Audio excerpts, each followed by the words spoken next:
প্রথমে এই পঞ্চম শ্রেণীর শিক্ষার্থীদেরকে শুভেচ্ছা জানাচ্ছি, সেই সাথে যে যেখান থেকে আমার ভিডিও দেখছেন সকলকেই আন্তরিক মোবারকবাদ জানাচ্ছি। আসসালামু আলাইকুম। আজকে আমরা উৎপাদকের সাহায্যে কীভাবে সহজেই গসাগু নির্ণয় করা যায় সেটি নিয়ে আলোচনা করব। তাহলে আর দেরি নয়, চলুন আমরা হোয়াইট বোর্ডে চলে যাই। আমি হোয়াইট বোর্ডে 3টি সংখ্যা লিখেছি, 12, 24 এবং 36।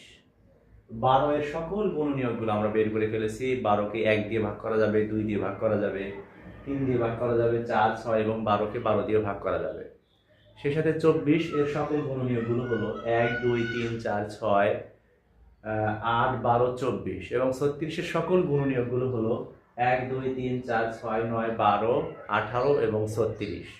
এখানে 3টি সংখ্যার সকল উৎপাদকের মধ্যে একটি কমন উৎপাদক এবং সবচেয়ে বড় উৎপাদক হলো 12।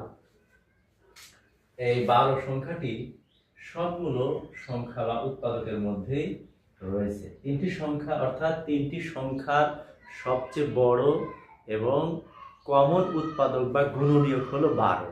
সুতরাং 12, 24 এবং 36-এর গসাগু হবে 12। আশা করি সকলেই বুঝতে পেরেছেন। পরবর্তী এরকম আরও ভিডিও পেতে আমার প্রোফাইলে অবশ্যই লাইক, কমেন্ট